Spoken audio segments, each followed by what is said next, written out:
Saludos cordiales, muy buenas noches, gracias por acompañarnos. Este es el programa Hora 25.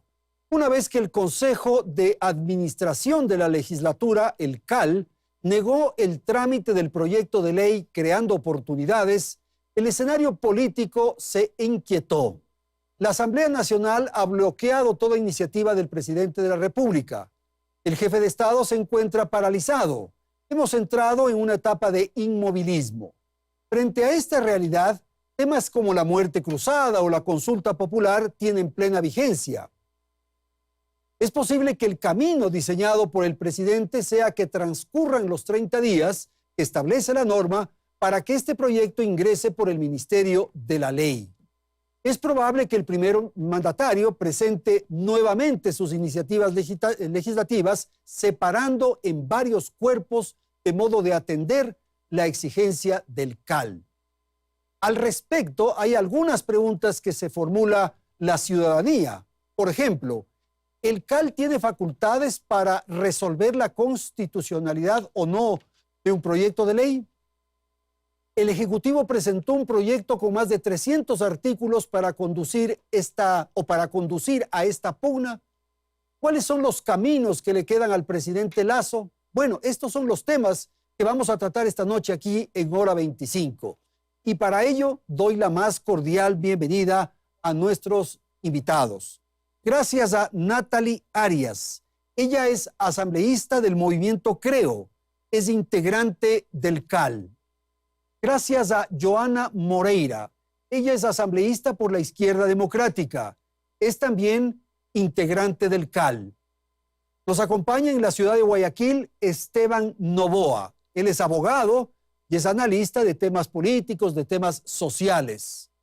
Gracias a André Benavides, abogado, especialista en Derecho Constitucional. Aquí empezamos. Belén, buenas noches. Buenas noches, Andrés, amigos en casa. Bienvenidos a un nuevo programa de Hora 25. En tan solo 4 meses de gobierno, el presidente Guillermo Lasso se encuentra ante una terrible encrucijada producida por las organizaciones políticas con representación en la Asamblea Nacional.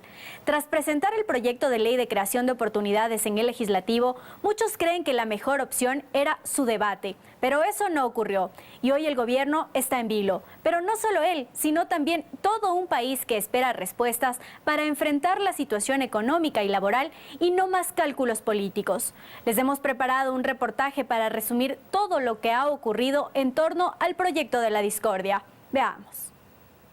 Sí quiero exigirle, con todo respeto, señora presidenta, que este proyecto de ley, el proyecto de ley de libertad de expresión y las reformas a la ley de educación superior sean tramitadas con la urgencia que exige la sociedad ecuatoriana. Esto no es para el gobierno de Guillermo Lasso.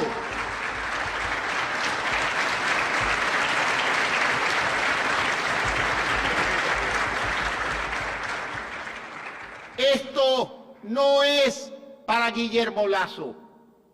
Esto es para el pueblo ecuatoriano.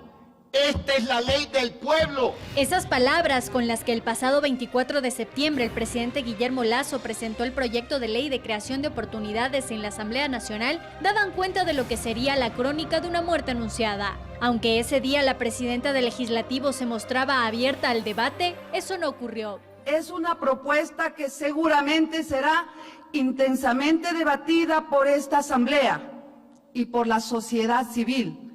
Y no puede ser de otra manera. En una democracia que se respeta las decisiones que incumben al futuro de todos y de que debe mirar por los más pobres, merece ser discutida, respetando los criterios de los distintos sectores de manera inclusive, responsable y sin satanizar las diferencias. 4 días después de estos discursos, la Unidad Técnica Legislativa presentó un informe al CAL en el que determinó que el texto de casi 400 artículos y que buscaba reformar a 30 leyes no cumplía con el requisito previsto en el artículo 136 de la Constitución en relación a que los proyectos deben contener una sola materia, por lo que recomendó que no sea calificado. Un día después, 5 miembros del Consejo de Administración Legislativa, 2 de Pachacutic, 1 de la Izquierda Democrática, 1 de UNES y un independiente, decidieron devolver el proyecto al Ejecutivo, argumentando vicios de inconstitucionalidad. Frente a esta primera piedra en el camino, Lasso respondió: haremos prevalecer la propuesta legal planteada por mi gobierno el viernes pasado. Vamos a defender el interés de los ecuatorianos y vamos a luchar. Vamos a llevar a cabo una batalla democrática para defender el derecho al trabajo al que tiene cada ciudadano ecuatoriano. Y la Asamblea no se quedó atrás.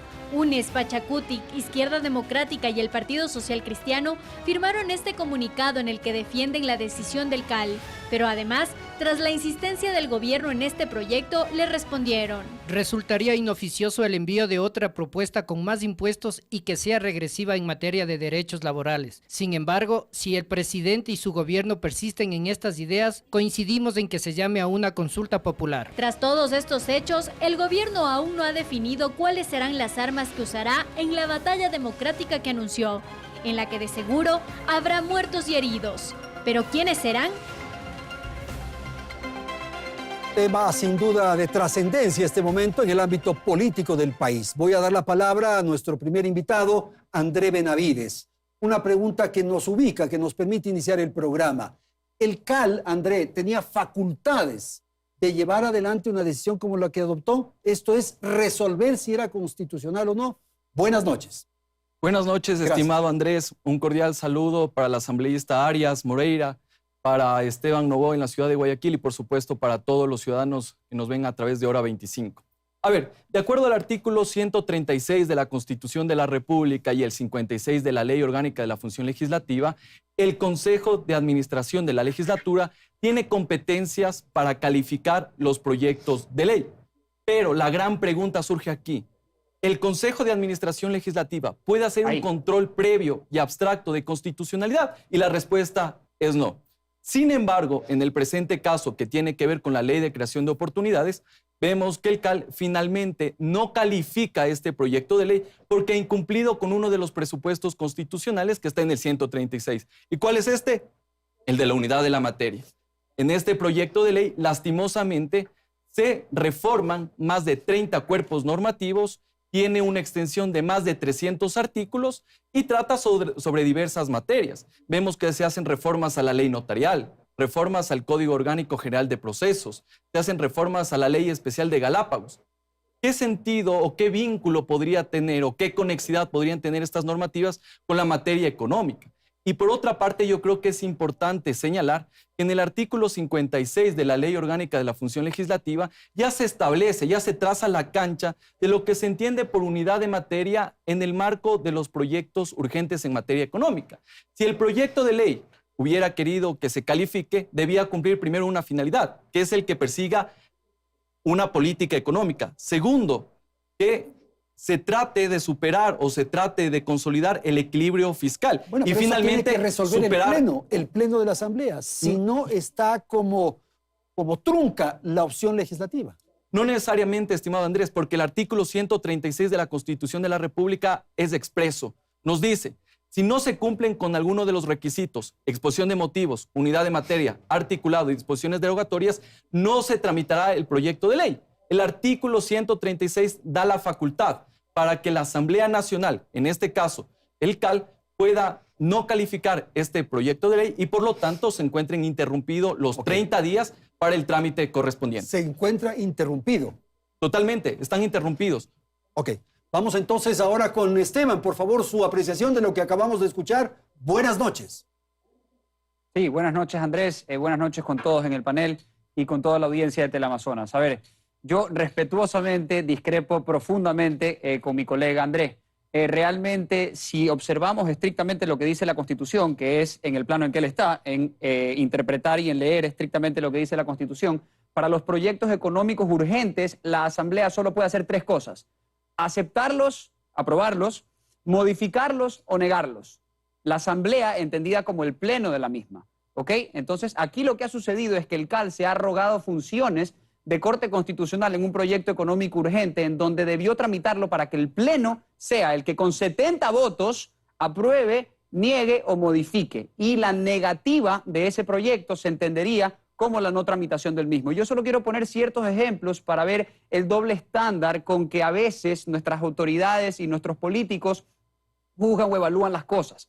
En el año 2014 se aprobó el Código Orgánico Monetario y Financiero, que reformó 31 leyes, 31 cuerpos normativos, un código, ¿ya? Un código. Ese código fue enviado por el presidente a la Asamblea como proyecto económico urgente.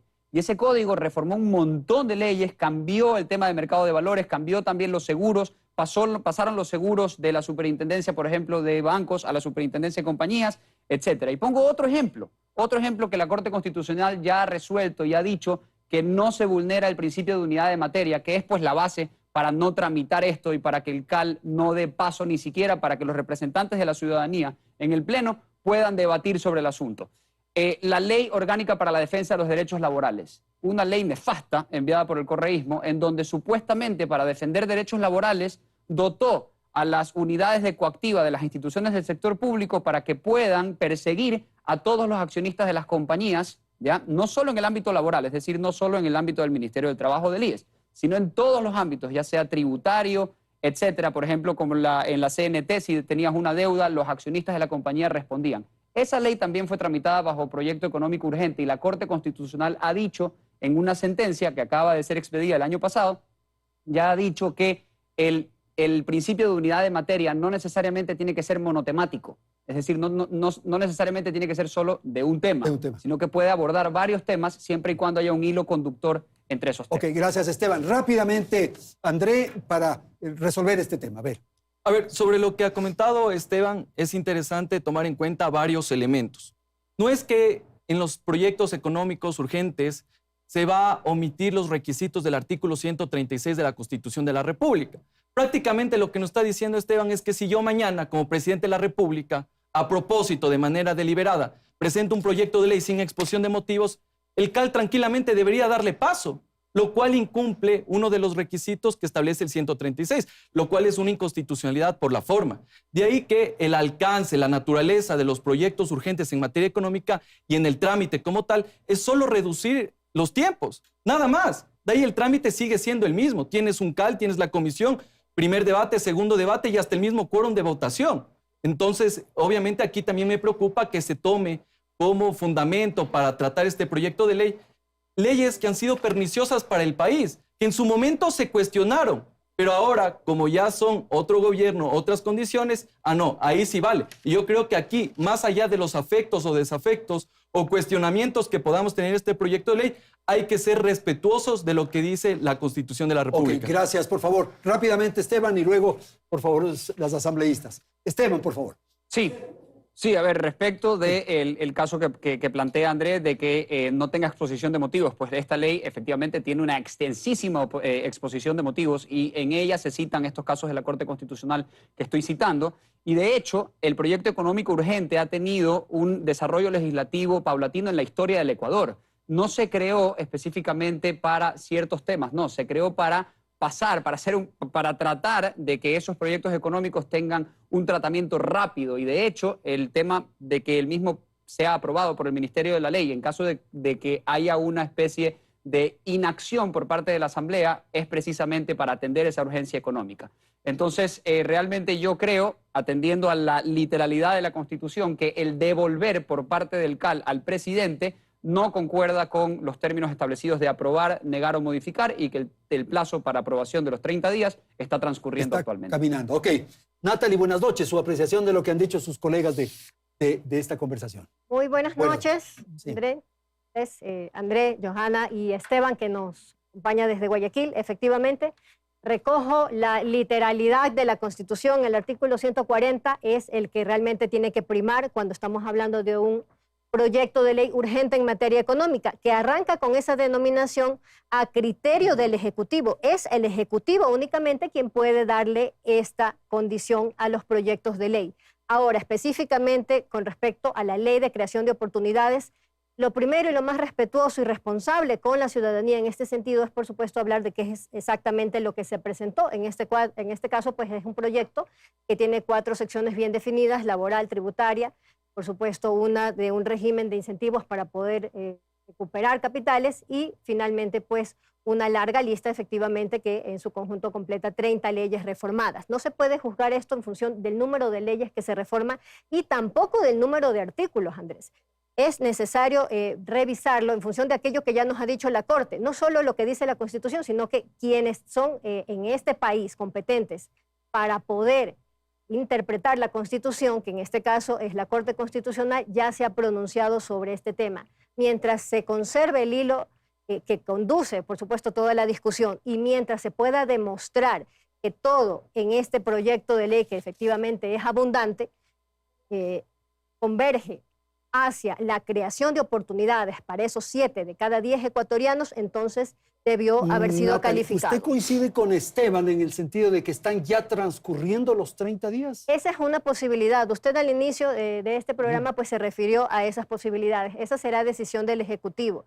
Me refiero en este momento a la decisión que se tomó en el Consejo de Administración Legislativa, que en efecto actuó conforme a lo que decía el informe de la Unidad de Técnica Legislativa, que además tiene condición de no vinculante. ¿Por qué? Porque ese es un criterio técnico y dentro del Consejo de Administración Legislativo se toman decisiones en función de un conjunto de variables adicionales, además del informe técnico. En este caso en particular, y es aquello que yo defiendo en este momento frente a los ecuatorianos y con el respeto del caso frente al panel, era indispensable responderle a ese 70% de ecuatorianos que en este momento no tienen empleo formal. Que el pleno sea el que naturalmente, que exista una discusión de alto nivel, plural y que por supuesto en la que todos hubieran podido tener pues una participación, todos los involucrados. Ojo, que tenemos representación de aquellos que en este momento, ese 30% afortunado que ya tiene empleo formal, pero no tenemos representación de esos 7 de cada 10. Johanna, buenas noches. Su intervención, por favor. Buenas noches, Sí. Andrés, Natalie y Esteban, que nos acompaña desde Guayaquil. Aquí es importante no hacer una interpretación de la ley con sesgos políticos o ideológicos, sino una interpretación real de lo que te establece la Constitución y los cuerpos normativos. Aquí se está confundiendo la calificación en calidad de proyecto de materia económica, que es el artículo 140, que te dice qué va a contener o justamente cuál es el alcance que tiene un proyecto económico y la calificación de los requisitos formales que debe contener un proyecto de ley. Entonces, la Constitución se la debe interpretar de 2 formas, directa e indirecta. Uno justamente para reconocer los derechos y cuando se desarrollan competencias o atribuciones de quienes estamos ejerciendo alguna autoridad. De modo que actuó bien el CAL. Claro, el CAL tiene justamente la potestad de poder calificar o no proyectos de ley, y eso está justamente en la Ley Orgánica de la Función Legislativa. Incluso el inciso 6 del artículo 56 de la Ley Orgánica de la Función Legislativa te dice que un proyecto de materia económica que tenga vicios de inconstitucionalidad puede ser devuelto al presidente. Aquí los términos no están corriendo y creo que la interpretación discrepo mucho de lo que manifiesta la compañera Natalie Viteri, que el presidente deberá interpretar. El presidente no debe interpretar la ley a su manera o a su beneficio, sino tal como está escrito y como debe entenderse. Bueno, pero tampoco el CAL tiene facultad de resolver qué es constitucional y qué no es constitucional. Para eso hay un tribunal, hay una corte. A ver, la interpretación de la Constitución siempre debe estar por encima de cualquier decisión que nosotros tomemos. No Pero podemos ¿quién solamente... interpreta la Constitución? Todos debemos interpretar. La Asamblea. Por En su supuesto. conjunto. No Te dice, a ver, ente. la última reforma de la Ley Orgánica de la Función Legislativa justamente establece de que los proyectos de ley deben cumplir con los ODS, deben justamente hacerse un análisis de inconstitucionalidad, porque ha existido muchos casos en que la misma Asamblea irrespeta los preceptos constitucionales y la Corte debe pronunciarse y echar abajo un proyecto de ley. Y estamos haciendo un trabajo, creo que yo, incorrecto de procedimiento, porque cada día que la Asamblea Nacional trabaja un proyecto de ley son en base a recursos de los ecuatorianos, en base del tiempo de los ecuatorianos, que debería estar justamente justamente siendo este órgano que construye las leyes, no podremos decirnos vamos a interpretar la Constitución, no vamos a hacerlo, ¿no? Entonces, y la ley es sumamente clara en esos aspectos. Yo creo que quien está bloqueando y truncando el trabajo es el mismo Ejecutivo. Al no realizar un proyecto de ley que tenga una revisión formal de los requisitos, que por rapidez no puedes enviar un proyecto de ley con esas formas, sabiendo la urgencia que es este pueblo ecuatoriano, y creo que esa es la visión con la que debe trabajar un gobierno. Rápidamente, André, ¿están transcurriendo los 30 días? ¿Se puede publicar esto en el registro oficial por el Ministerio de la Ley? Desde ningún punto de vista, estimado Andrés. El artículo 136 de la Constitución de la República permite que se interrumpan esos plazos justamente porque no ha cumplido con esos presupuestos constitucionales para su calificación. Por lo tanto, cualquier propuesta que diga que están transcurriendo los 30 días y que va a entrar por el Ministerio de la Ley es atada de los cabellos y obviamente incumple uno de esos requisitos constitucionales y por lo tanto puede devenir en una inconstitucionalidad por la forma. Yo estoy casi seguro que al momento que pase aquello, los ciudadanos, los gremios y ciertos sectores políticos van a demandar la inconstitucionalidad. Y finalmente la Corte Constitucional nos va a decir si es que en efecto, en este caso, el CAL se ha arrogado funciones de control constitucional, si es competente para calificar los proyectos de ley y qué debería pasar, por ejemplo, cuando sea una ley urgente en materia económica. Ok, tengo que ir a una pausa, enseguida retornamos para el segundo segmento de Hora 25.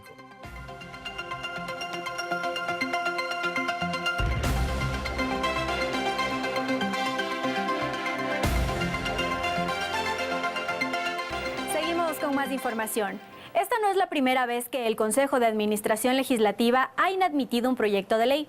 Según cifras del Observatorio Legislativo, en el periodo 2013-2017, el CAL negó 60 proyectos de ley. En el periodo 2017-2021 fueron 29 proyectos negados. De todos ellos, 3 han sido en materia económica urgente, 2 en el periodo de Lenín Moreno. Si recordamos, el primero fue el proyecto de ley de defensa de la dolarización y el segundo, el proyecto de ley reformatoria al Código Orgánico Monetario y Financiero. Durante el periodo del presidente Rafael Correa, el Consejo de Administración Legislativa, en cambio, no negó ningún proyecto de iniciativa del Ejecutivo. Algunos expertos constitucionalistas sostienen que el CAL, al parecer, tiene superpoderes, otorgados justamente por la reforma al artículo 56 de la Ley Orgánica de la Función Legislativa, que le permite negar proyectos de ley por inconstitucionalidad, cuando esta facultad debería estar únicamente en manos de la Corte Constitucional. Veamos qué opinan nuestros invitados, Andrés. Gracias, Belén. Voy a empezar con el doctor Noboa, esta segunda parte del programa, para que amplíe un poco el tema de los 30 días, si es que tiene facultad o no el jefe de Estado de publicar esta ley en el registro oficial. Y claro, conectar con lo que nos acaba de señalar Belén, este registro de los hechos que han sucedido. ¿Qué le queda al presidente? ¿Qué camino tendría el jefe de Estado? Adelante, por favor, doctor Noboa.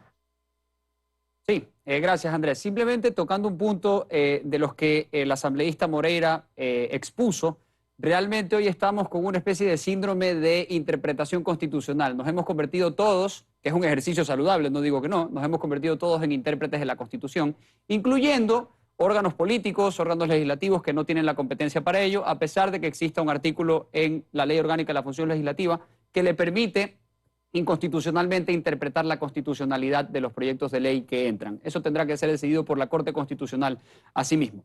Bien, respecto a las opciones que tiene el presidente, yo creo que son variadas. Una es dividir el proyecto, por ejemplo, enviar la propuesta de reforma tributaria junto con las reformas de inversiones, que ahí sí tendrían un hilo conductor mucho más claro, a la Asamblea, enviar también enviar el proyecto de ley laboral como proyecto ordinario simultáneamente, porque solo se puede presentar un proyecto urgente en materia económica, y la otra opción que tendría es interpretar, como lo digo yo, y no solo lo digo yo, lo dicen muchos juristas, por ejemplo Jorge Zavala Egas, por ejemplo Rafael Ollarte, Ismael Quintana, que son constitucionalistas también.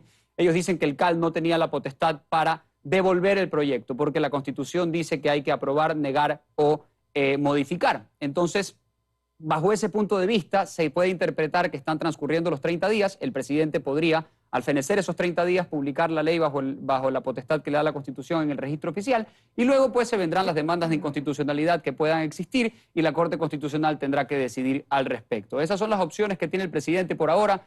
y creo que tendrá que tomar una decisión pronto, porque si es que él interpreta que el plazo está transcurriendo, pues tiene que publicar la ley al fenecer los 30 días, como bien he dicho. Claro, esto en el ámbito jurídico, Natalie, pero en el escenario político también hay otros temas que empiezan a surgir y a presentarse en los debates, que es la consulta popular e incluso la muerte cruzada. Por favor. Creo que es importante realmente, primero, reconocer cuál es la situación del Ecuador en este momento. Y estamos hablando de un país que apenas empieza a poner los primeros cimientos para la recuperación económica. Después del plan de vacunación, que sin duda pues todos estamos, ya lo hemos dado por superado esta primera etapa, nos apuntamos como país a alcanzar esta inmunidad de rebaño al finalizar el 2021. Y de cara a eso es que estamos nosotros proponiendo este proyecto de ley, que, ojo, no es una iniciativa que se ha tomado en los últimos meses. Por esto es que se ha trabajado los últimos 12 años, 10 años, 8 años, dependiendo del número de años que tenga cada uno en el proyecto político. Personalmente yo tengo 11 dedicados a esto. Desde la Fundación Ecuador Libre, que todos conocen, es el tanque de pensamiento. Pero más allá de ese tema, Natalia, específicamente es la urgencia. Se advierten temas que hay que debatirlos, pero que no corresponden al momento actual, por ejemplo, en el ámbito laboral. Es que ahí de que el trabajador tiene que pagar al empleador cuando lo despide. Hay puntos que podemos... Entonces, pero antes de entrar en la revisarse, y ahí surgen las sospechas.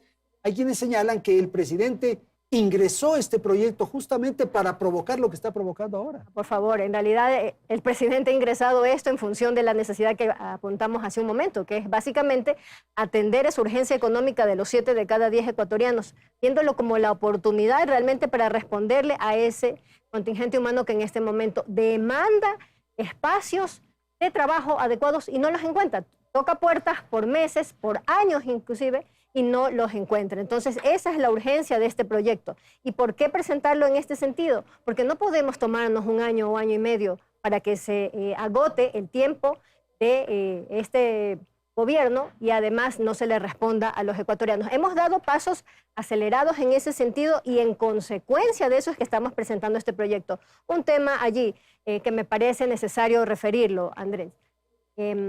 ¿Qué es lo que hace el Cali en función de este informe tan mencionado en este momento de la Unidad de Técnica Legislativa? El artículo, podemos revisarlo específicamente, lo que dice es que la UTL puede alertar sobre posibles vicios de inconstitucionalidad. Ojo que la forma en la que el periodo pasado en la Asamblea se escogió las palabras no es cosa menor.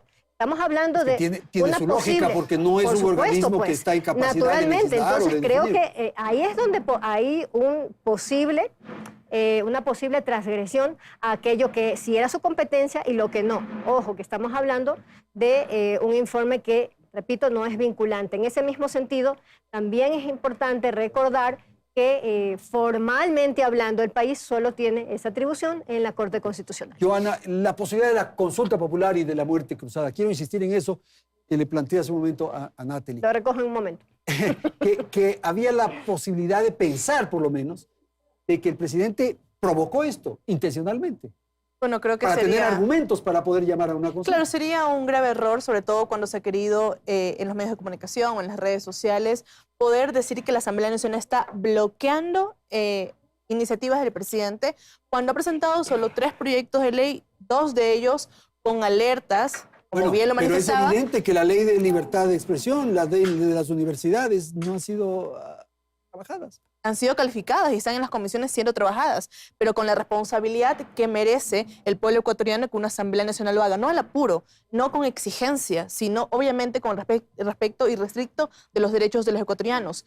Y si una consulta popular, conozcamos también lo que manifiesta la Constitución, de que una vez que la Asamblea Nacional haya negado una iniciativa del presidente, puede esta ir a una consulta popular, y la Asamblea Nacional no lo ha negado, la Asamblea Nacional la ha devuelto. Ha devuelto y ha acogido el proyecto, y esa no ha figura calificado. De devolver o de negar, ¿cómo lo explica? Bueno, la Asamblea, el CAL no ha calificado, acoge justamente en su proyecto de resolución, manifiesta claramente de que acoge el proyecto, el informe de UTL, en el que obviamente le recomienda, porque una unidad administrativa no puede decirle a un asambleísta qué tiene que hacer, eso sería incoherente. Le puede alertar de posibles vicios de inconstitucionalidad y recojo las palabras de Esteban, decía que el presidente debe interpretar, pero parece que solamente el presidente puede hacerlo, un ecuatoriano o abogados o los asambleístas no lo pueden hacer siempre de que no vaya en función de lo que el gobierno quiere. ¿Por qué? Aquí todos somos iguales ante la ley. Todos deben cumplir con requisitos formales que establece un proyecto ¿Usted cree de que ley. todos podemos interpretar la Constitución? Quienes estamos en estos puestos, cumpliendo estas competencias, atribuciones,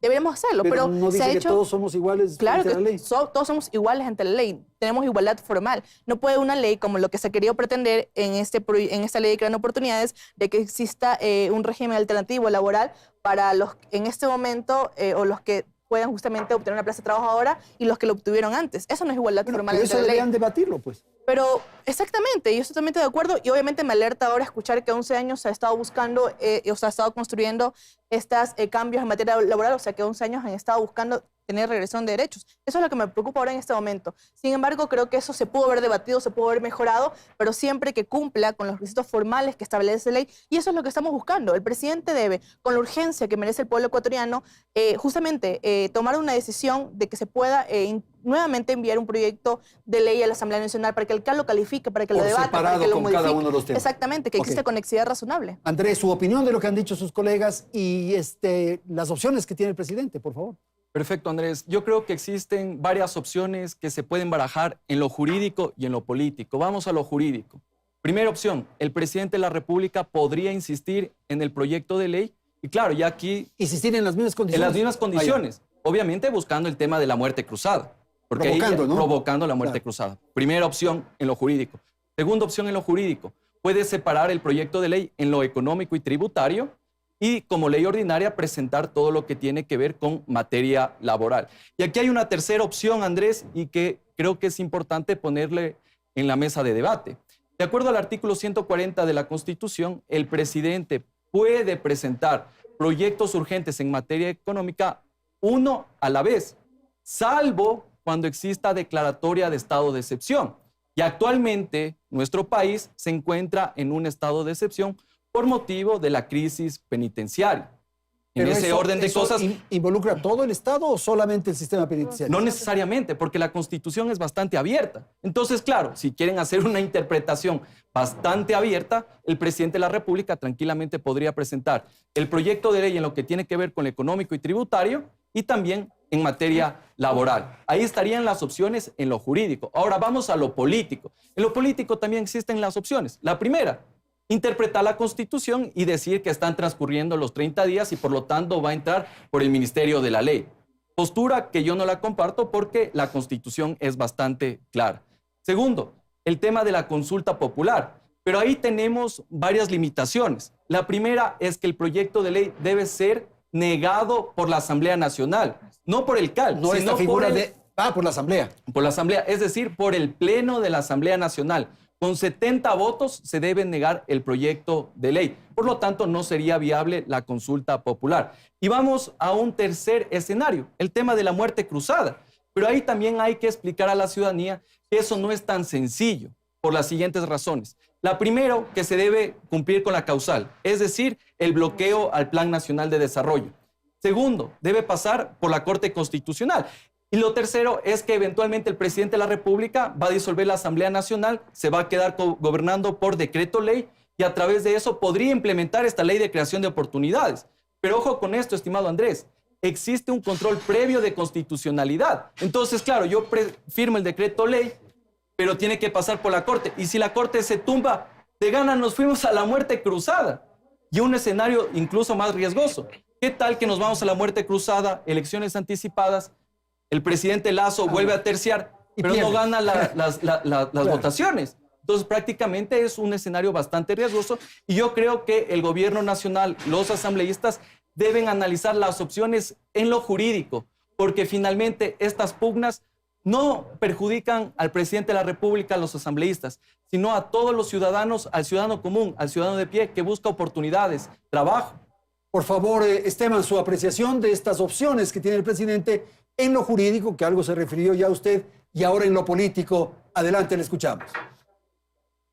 Sí, Andrés. A ver, yo solo quiero hacer un análisis respecto a el inmovilismo y este sueño del que la Asamblea no parece querer despertar. Están en una siesta voluntaria de la que no quieren despertar. Yo creo que los ciudadanos y el Ecuador están en una situación tan apremiante en materia económica que no podemos permitir que se nos tome el pelo. ¿Por qué digo que se nos tome el pelo? Porque se dice, por ejemplo, el CAL devuelve, con las palabras que hemos todos compartido aquí, que no tiene el CAL la facultad para devolver, sino que la Asamblea institucionalmente, mediante el Pleno, tiene que negar. El CAL devuelve diciéndole al presidente, su proyecto de ley es inconstitucional. Subsane las observaciones y vuelva a traerlo. Pero no están diciendo los asambleístas, y no está diciendo el CAL, que la unidad técnica legislativa que hizo el informe, ¿ya?, cogió artículo por artículo y desmenuzó la ley y dijo, este artículo que tiene el contrato alternativo de trabajo a plazo fijo por 4 años puede ser inconstitucional porque hay regresión de derechos laborales. Este otro artículo que amplía el periodo de prueba de 3 meses a 5 meses también puede ser inconstitucional porque puede tener regresión en materia de derechos laborales. Y eso es lo que la asambleísta Moreira está diciendo, que puede ser regresivo en derechos laborales, pero que lo debate el Pleno y que luego la Corte Constitucional sea la que decide. Aquí estamos en un inmovilismo, estamos todos parados conversando sobre un tema que realmente debió haber sido conversado por el Pleno y que se niegan a tocar. Y el CAL ha devuelto la ley extralimitándose en sus facultades, interpretando constitucionalmente, interpretando la constitucionalidad del proyecto artículo casi por artículo, porque eso fue lo que hizo la Unidad Técnica Legislativa, algo que no podía hacer. Entonces, que no nos vengan a engañar aquí de que luego el presidente venga y entregue otro proyecto, porque inclusive la Asamblea, los bloques ya se pronunciaron institucionalmente diciéndole al presidente y desafiándolo, diciéndole, señor presidente, traiga de nuevo la ley, subsanando las inconstitucionalidades, pero ojo, cuidado la trae otra vez para subir impuestos, que tampoco se la vamos a aprobar, y cuidado la trae otra vez para reformar el ámbito laboral, porque eso es regresión de derechos y es inconstitucional. Entonces, con esos criterios, cualquier reforma laboral que mande el presidente estableciendo un régimen alternativo para fomentar el empleo va a ser bloqueado por el CAL y va a ser devuelto con esta práctica nefasta que estamos implementando en el Ecuador de que el CAL sirva de un filtro para que el Pleno no conozca las cosas. Ok, Joana, por favor. Claro, bueno, creo que aquí hay un espíritu de cuerpo, se nota evidentemente, y es que la Asamblea Nacional está totalmente despierta, pero lo que debería hacer el gobierno también es despertarse y también poder trabajar de forma coherente y también, obviamente, respetando lo que se ha manifestado. Aquí estamos hablando, obviamente, de requisitos formales que establece la Ley Orgánica y la Función Legislativa. Claro que UTL hace un informe con observaciones que se pueden subsanar, pero queremos debatirlo, porque el presidente lo envíe de una forma en la que pueda ser calificado en el CAL y pueda ir al Pleno de Asamblea Nacional. Claramente tenemos posiciones en las que no vamos a permitir justamente regresión de derechos y eso va a tener que ser modificado en la comisión pertinente y oportuna. Pero para que sea calificado y para que vaya al Pleno, debe reunir esos requisitos formales. La Asamblea Nacional no ha desafiado, ha sido en todo momento el gobierno quien ha manifestado que va a ir a consulta popular, que va a ir a consulta popular, como tratando de que la Asamblea Nacional se mantenga sumisa a los pies de un gobierno. Y es que, escúcheme bien, la Asamblea Nacional es un poder independiente. La Asamblea Nacional debe proteger y velar por los derechos de los ecuatorianos. Y lo vamos a hacer siempre. Cuando el presidente tenga un proyecto de ley que justamente vaya a la par de lo que nosotros, como representantes del pueblo ecuatoriano, debemos hacer, pues claro que lo vamos a apoyar y vamos a respaldarlo. Pero que aquí no se venga con un discurso de bloqueo, de que la Asamblea Nacional no quiere trabajar, que el gobierno también lo haga y que también le dé esa facultad a la Asamblea Nacional. Pero es evidente que todo está parado, hay un inmovilismo. No hay No sé inmovilismo. si sea culpa de A o de B, pero hay un Es inmovilismo. que aquí, si el presidente envía un proyecto que no reúne los requisitos formales de la ley, el presidente no está por encima de la Constitución. Entonces, él también debe cumplir requisitos formales que lo hace cualquiera que tenga iniciativa legislativa. Y eso justamente es lo que le hemos dicho. Subsane estas observaciones y la palabra devolver es porque obviamente lo hacemos de la forma en la que no podamos herir susceptibilidades del gobierno, y es que el proyecto no ha sido calificado. Hemos acogido el informe UTL que dice no calificar el proyecto, devolverlo al presidente, que subsane las observaciones en el menor tiempo posible. Si queremos dar resultados al pueblo ecuatoriano, debemos trabajar todos en conjuntos y debemos respetar la democracia también. Natalie, por favor, sobre esto y lo que quedó pendiente de la muerte cruzada y la Efectivamente. consulta popular. El gran tema de nuestro proyecto político es la generación de empleo y oportunidades. Ese es el gran tema del gobierno del encuentro y de la bancada que representa al gobierno del encuentro dentro de la Asamblea Nacional y por supuesto a los ecuatorianos que nos confiaron esta responsabilidad. Con respecto a la consulta no es un tema nuevo para nosotros. Está desde la primera campaña, la hemos defendido realmente porque hay ciertas secciones dentro de la Constitución que realmente no permiten, que han afectado, mejor dicho, seriamente la institucionalidad del país. Y estamos hablando allí de temas que en este instante pues no están en la mesa, el Consejo de Participación Ciudadana y Control Social, entre otros, y toda la afectación que ha tenido sobre las autoridades de control, que de hecho es parte de la crisis, parte de la génesis de la crisis que tenemos en este momento como país. A nosotros no se nos ha olvidado como proyecto político el juicio que hemos tenido recientemente contra el excontralor, el juicio contra el ex defensor. Son temas realmente graves que hemos tratado ahí en la Asamblea y que son los únicos con los que hemos podido en este momento defender nuestro trabajo frente a la ciudadanía, porque en efecto pues no hemos sacado todavía proyectos de ley que realmente pues nos ayuden a sostener que aquí esta es la forma en la que estamos respondiéndole a la crisis económica que se tiene en el país en este instante. Ahora, usted preguntaba específicamente sobre muerte cruzada y ese es un escenario de última instancia. Es un artículo más dentro de la Constitución en este momento. Ahora, si los ecuatorianos que en este instante están demandando esas oportunidades, exigiéndoselas a quienes en este instante tenemos la responsabilidad, desde la primera función del Estado, la Asamblea Nacional y por supuesto desde el Ejecutivo, no ven realmente respuesta, no ven acción, no ven coherencia realmente con ese discurso, entonces por supuesto que van a tener que pedir, una opción que está pendiente. Naturalmente. Okay. Tengo que ir a la pausa, vamos a ir a la publicidad y enseguida retornamos con el tercer segmento de Hora 25.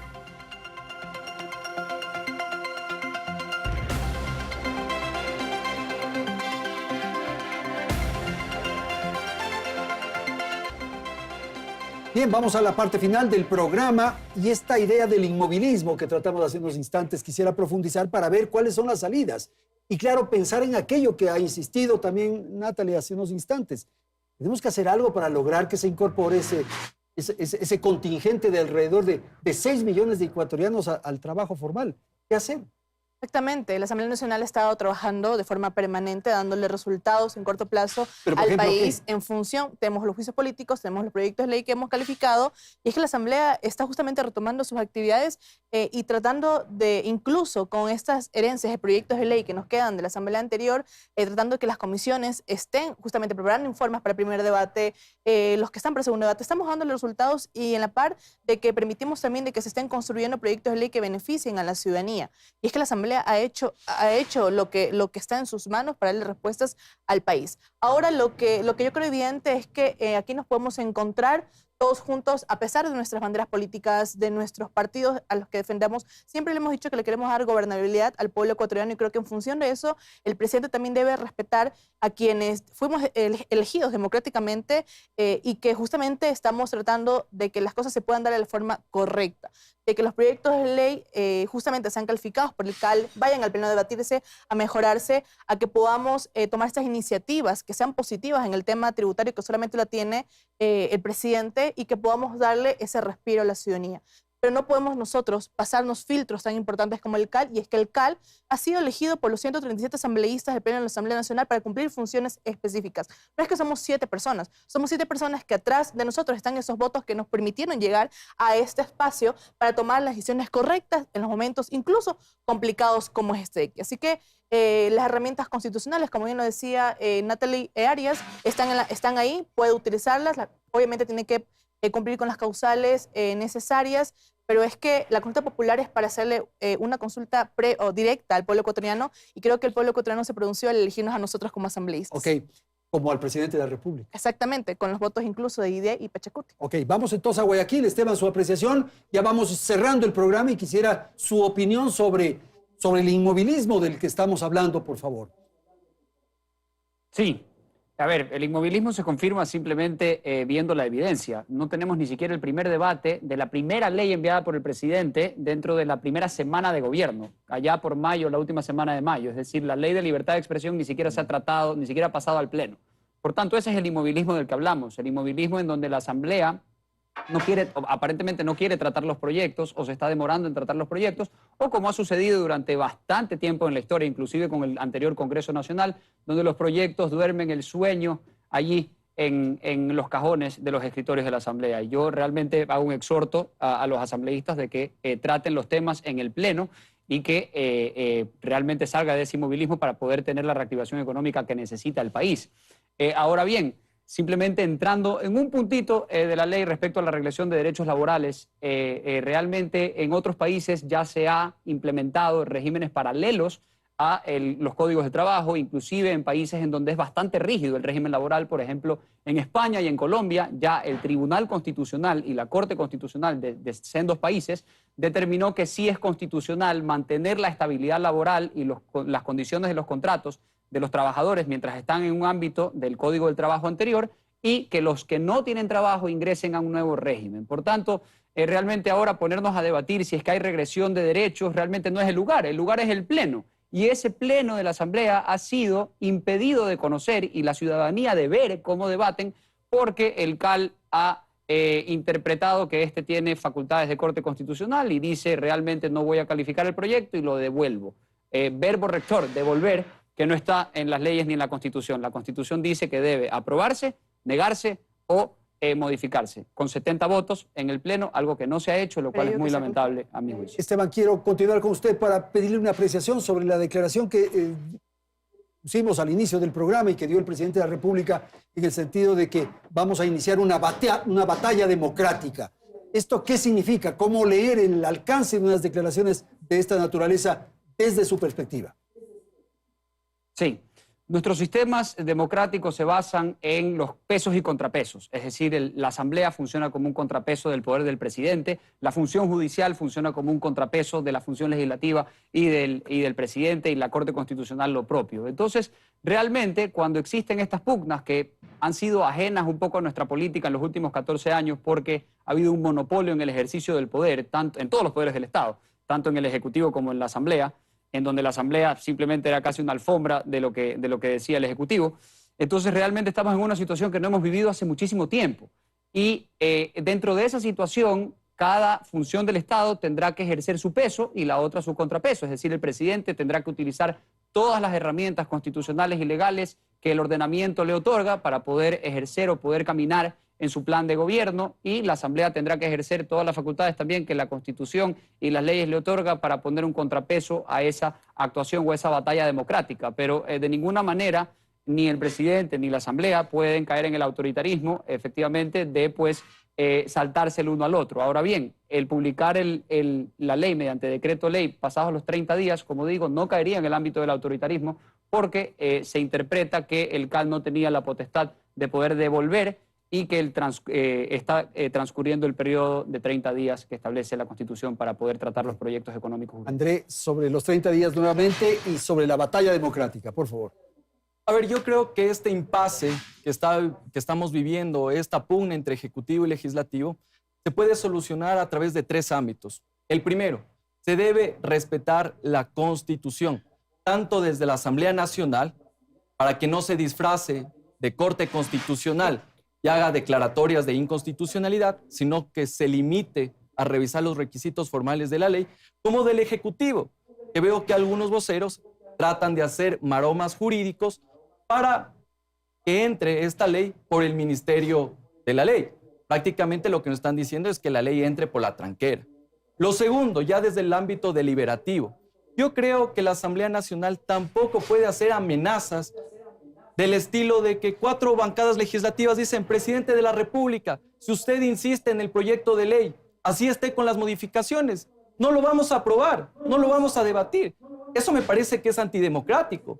Por último, si el presidente Lasso hace las modificaciones, creo que lo responsable es que se lo califique por parte del Consejo de Administración Legislativa y se debate en la Asamblea Nacional. Si hay que negarlo, que se lo niegue, y si hay que aprobarlo, perfecto. O modificarlo como lo plantea exactamente, Andrés. Y el último aspecto, yo creo que el proyecto de ley, tanto que presente nuevamente el presidente Lasso y los cambios que se hagan en el legislativo, con el debate, tanto en las comisiones, con el Pleno, tiene que estar en sintonía con las realidades, exigencias y necesidades de los ecuatorianos. Porque sería lamentable que ese proyecto de ley finalmente pueda tener algún tipo de vicio de inconstitucionalidad, sea regresivo de derechos. Lastimosamente, el proyecto de ley en materia laboral prácticamente está allanando el camino para que haya trabajadores de primera y segunda categoría. Yo estoy convencido de que hay que mejorar las condiciones laborales, tanto para los empresarios como los trabajadores. Hay que modernizar los diferentes tipos de relaciones laborales, pero que hay que buscar un punto intermedio en el cual sean beneficiados tanto empleador como empleado. Ok, gracias. Terminamos, Natalie, con usted. Los ecuatorianos, esos 7 de cada 10 a los que nos hemos referido reiteradamente, no aguantan un parche más en un código que tiene 8 décadas y que ha demostrado hasta este momento responderle a una parte mínima de los ecuatorianos en edad y disponibilidad para trabajar. En ese sentido, Andrés, en realidad es importante que primero se analice en su conjunto, en su integralidad, que es la única exigencia que nos hemos permitido como gobierno y bancada del gobierno. Es decir, se ha concentrado la discusión en torno a esos artículos que sin duda son perfectibles, a los que usted también se refirió, abandonando la posibilidad de discutir cómo beneficiaría a los artesanos, a los microempresarios, a todos los ecuatorianos que están buscando empleo en este momento o tienen una idea para poder emprender. Además de las zonas francas, las zonas logísticas también, que podrían favorecer a sectores deprimidos en todo el Ecuador y responderle también a esa reactivación económica. Por favor, este es el momento, esa es la oportunidad para lograr realmente tener una discusión de alto nivel y concentrarnos en las soluciones posibles realmente con este régimen alternativo que se plantea en la Ley de Creación de Oportunidades, para ahora sí responderle a los ecuatorianos frente a este problema que ha sido sin duda estructural en cuanto a la generación de oportunidades, específicamente negativo para las mujeres y los jóvenes ecuatorianos, y por supuesto dejar atrás una legislación que en efecto pues tiene algunos beneficios que se van a conservar para aquellos que tienen empleo y se van a defender para aquellos que arbitrariamente quieran migrarlos de régimen, y responderle, por supuesto, a esos 7 de cada 10. Perfecto, muchísimas gracias a nuestros panelistas. Quiero agradecer a Natalie Arias, Joana Moreira, Esteban Novoa y André Benavides. Gracias a la audiencia, felicidades. Hasta la próxima semana.